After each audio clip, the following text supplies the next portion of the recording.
Hi everyone and welcome to the internet. What we're going to be doing in today's lesson is having a look at nuclear equations. So hopefully by the end of this lesson you're going to be able to write out these balanced equations for the different types of nuclear decay. To start us off though, we've got a couple of questions based around the work we did in our previous lesson. So have a go at answering those two questions in your book for me. I'm going to give you about 4 minutes to do that.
Okay, let's check those answers then.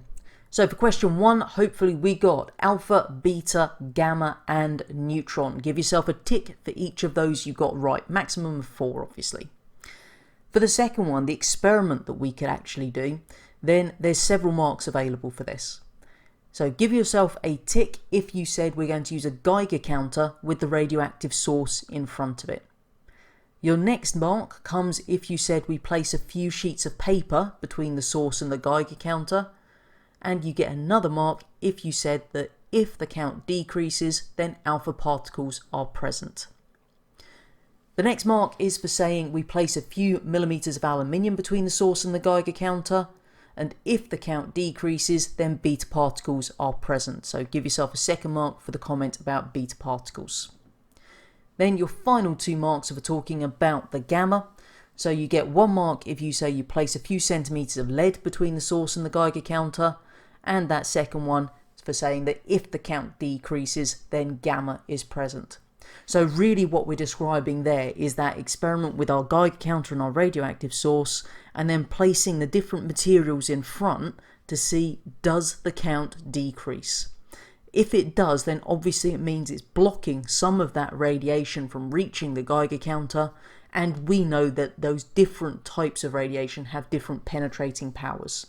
So add up your scores and give yourself a total out of whatever number that was. It's quite a few, I think, there. So add it up, write it in your books for me. So our first actual nuclear equation that we're going to look at is the one that we use when we're talking about alpha decay. So in alpha decay, we are going to be releasing an alpha particle. Hopefully the name kind of gives it away here. So what I've given you at the top is one of these nuclear equations. So what we've actually got on the left hand side then is our plutonium. So we've got plutonium-240, and we're then going to be making uranium-236 and an alpha particle. And hopefully we remember an alpha particle is a helium nucleus. Hence why we've got the He as the symbol there.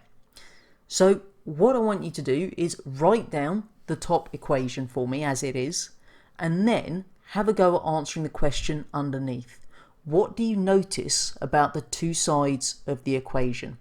So I'm just going to give you about a minute and a half to write down the top bit and answer the question in your book.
Hopefully what we've written down about what we notice about the 2 sides of the equation is that they add up to the same values for both the mass number and the atomic number. So if we look, plutonium has a mass number of 240, and then if we look at the right hand side of the equation, we've got uranium with 236 and helium with 4. So 236 plus 4 gives us 240. If we do the same with the atomic number, plutonium is 94, but uranium is 92, helium is 2, so 92 plus 2 also gives us 94. So the key thing there is that both sides of the equation, the atomic number and the mass numbers, add up to the same for each side. Okay, your turn to have a go this time. One of the types of questions they do like to use on exam papers is they will give you part of one of these nuclear equations and you've got to fill in the missing bits. So I've given you part of a nuclear equation at the top there. I want you to fill in the missing bits. Now, you probably want to grab hold of a periodic table to have a go at this. Hopefully you've got one in your book there. So I'll leave this up give you a chance to look about a minute to do this one. Get it written in your books.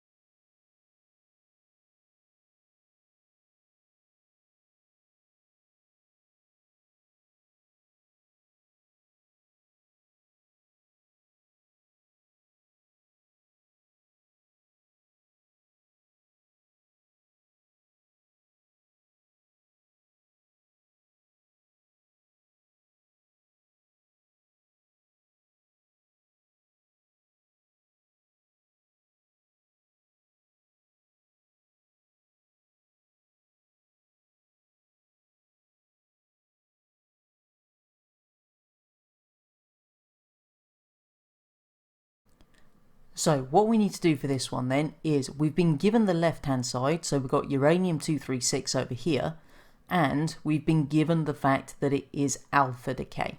So over here we've got our helium. Now if we remember, we can work out what goes in these two boxes purely by subtracting from this. So if we've got 236 on the left and we've got 4 there, then we know that our top number is going to actually be 236 minus 4, which is 232.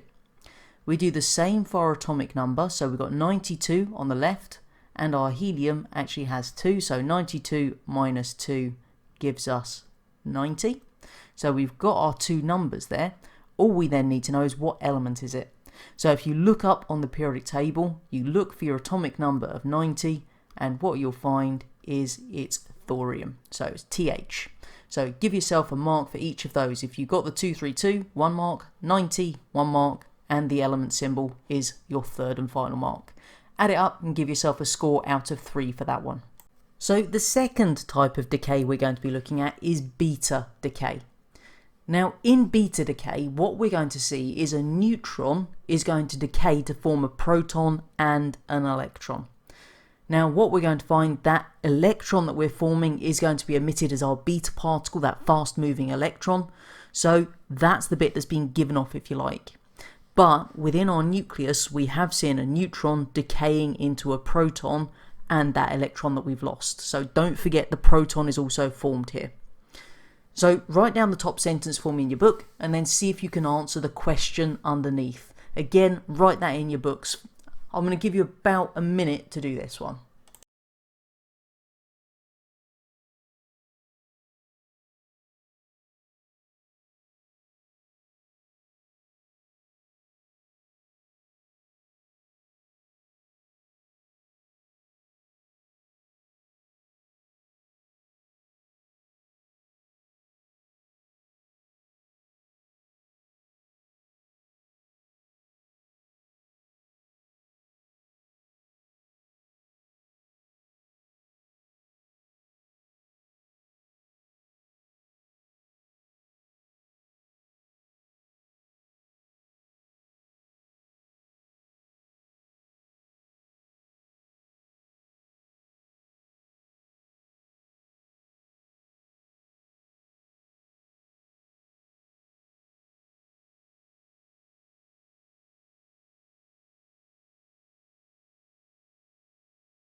Okay, let's check those answers then. Hopefully we managed to point out that in our beta decay the number of neutrons decreases by 1 and the number of protons increases by 1. So even though we're losing a neutron, we are gaining a proton.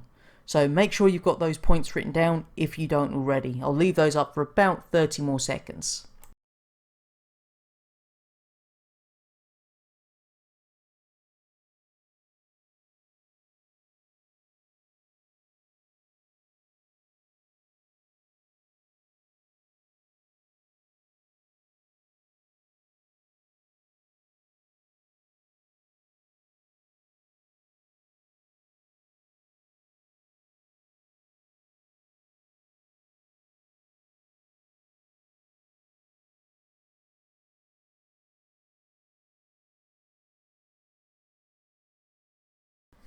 Let's have a look to see what that means in terms of our nuclear equation then. So again, the equation at the top, you need to write that into your books for me. So what we've got there then is we're going to start off with carbon 14 on the left. So carbon is going to have a mass number of 14 and the atomic number is 6. What we find in beta decay then is that we're going to end up forming nitrogen and our electron, the fast moving electron, the beta particle. So what we've already said is that our mass number is 14 there, okay? So we're not going to see that change. And then we're going to see our atomic number go from 6 to 7. Do remember, obviously, the different numbers we've got to associate with our electron: 0 for its mass, -1 for its atomic number.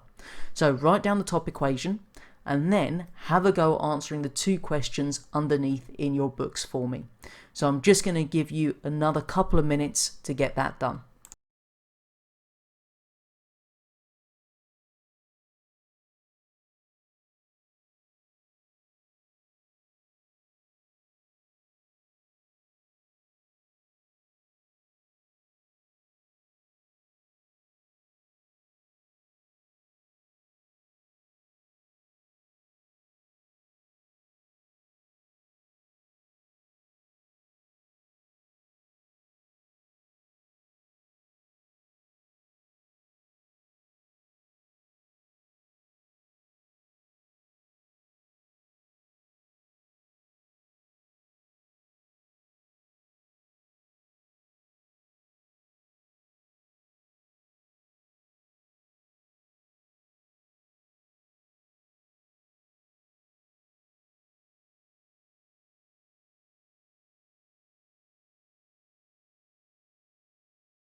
So when it comes to talking about the mass number in beta decay, then it's not going to change.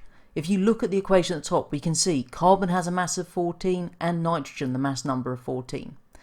Now, the reason that the mass number is not going to change is because the total number of protons and neutrons is the same. We may be losing one neutron, but we are forming one proton. So the mass number, remember, is the number of protons plus the number of neutrons. So if you lose one neutron but gain one proton, it just doesn't change. It stays the same. So still 14.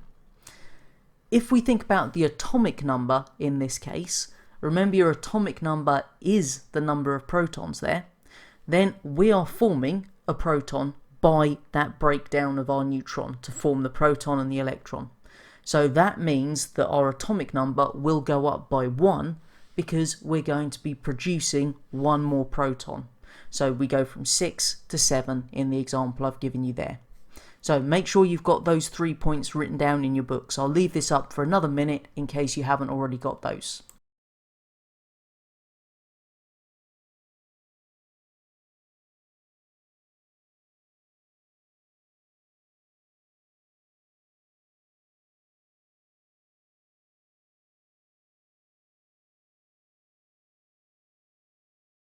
Okay, your turn again.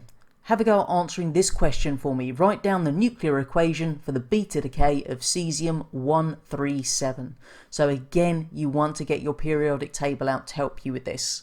So I'm just going to give you a couple of minutes to have a go at writing that nuclear equation in your books.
Let's have a little look to see how we answer this question then. Write down the nuclear equation for the beta decay of cesium-137. So first thing we pull out is its beta decay in our question. Now hopefully that does tell us that during beta decay a neutron is going to decay into a proton and an electron, and that's going to then be emitted. So what we're going to find is the neutron number is going to go down by 1, but the number of protons goes up by 1. So to start this off, we're told it's cesium-137. So the first thing we need to do is get a periodic table and have a little look to see what is the atomic number of cesium. And the answer to that is 55. So cesium has an atomic number of 55. Now in beta decay, remember what we just said, a neutron decays to a proton and an electron. So that 55, the atomic number, tells us there are 55 protons, but if we're forming another proton during this process, then we need to know what element has the atomic number of 56, because we need to add 1 onto the existing atomic number to make that extra proton be counted. So when we look at our periodic table, we'll find that that is barium. Now the next thing we need to do then is actually write out our equation. So we're going to start off with our cesium. So we put cesium first of all, and we can see the mass number is 137. So 137. And its atomic number is 55. So 55 goes to the bottom. Now that is going to undergo this process of decay to form our barium, as we've just said, and an electron. Now hopefully you remember that the electron is 0 in terms of its mass and -1 for its atomic number. Now that's our electron done. Then we need to fill out our barium. So we've said that the atomic number is 56, so 56 goes at the bottom. And the mass number, remember, we may be losing 1 neutron, but we're gaining a proton. So that just stays the same. So it's just 137. And that is all we need to do to get the answer. Okay, our third type of decay then is gamma. Now, hopefully we remember from some of our earlier work that gamma is actually an electromagnetic wave. So because it's an electromagnetic wave, it has no mass and no charge. So what I want you to do is write down the top sentence and then have a go at answering the question underneath in your books. Just going to give you a little bit over a minute to get that done.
Hopefully the answer we got written on our books is that there is no change to the mass number or the atomic number.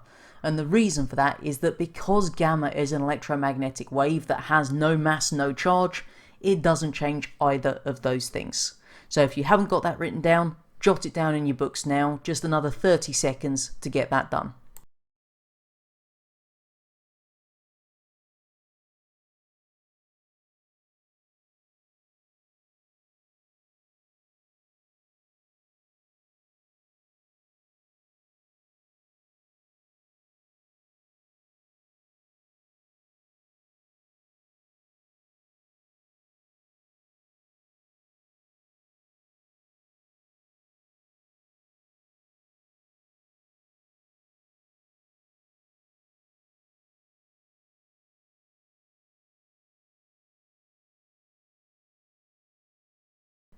The final type of decay we need to look at is neutron decay. So what we're actually seeing here is that when certain nuclei are decaying, we're going to produce large numbers of neutrons. And in order to make that stable, those neutrons need to be emitted. And a really good example of this is a substance called helium-5. So we can see we've got our equation there. So we start off with helium-5, so the mass number is 5, atomic number is 2, and it's going to form helium-4, so the mass number is 4, the atomic number is 2, and it's also going to emit a neutron, okay? So the symbol for our neutron is a lowercase n, remember, mass number 1, and its atomic number is 0. So what I want you to do is write down those points and then have a go at answering the question at the bottom on what is the impact on the charge of the nucleus. So I'm going to give you a couple of minutes to get that done.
Hopefully what we said is that there is no change to the charge on the nucleus because neutrons have no charge, and the nucleus is more stable after that neutron emission.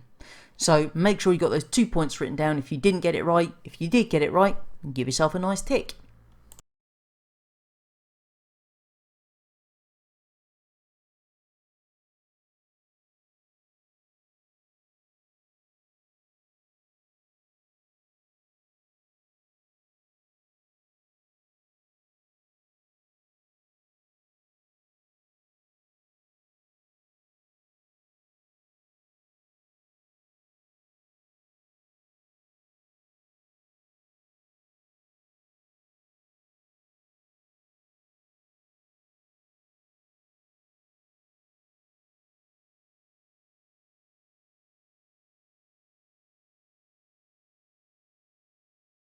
Last thing to do today, as always, is our plenary questions. So if your target grade is up to a grade 5, it's the 2 columns on the left. If your target grade is over a grade 5, it's the 2 columns on the right. So I'll leave this up only for about 30 seconds today, so I'd suggest you hit pause on the video to actually have a go at answering these questions. So hit pause now so that you've got a chance to answer these in your books for me.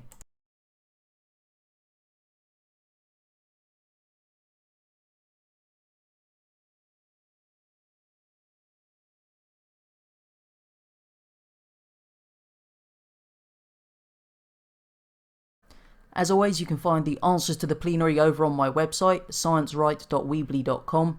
You'll also be able to find that under the Internet tab. Just select the week that we're in, and then you'll be able to find things like the lesson PowerPoints, the answers to the plenary, any additional work, and if there's any little experiments I thought you could do at home, then they're there too. So have a look and get using that.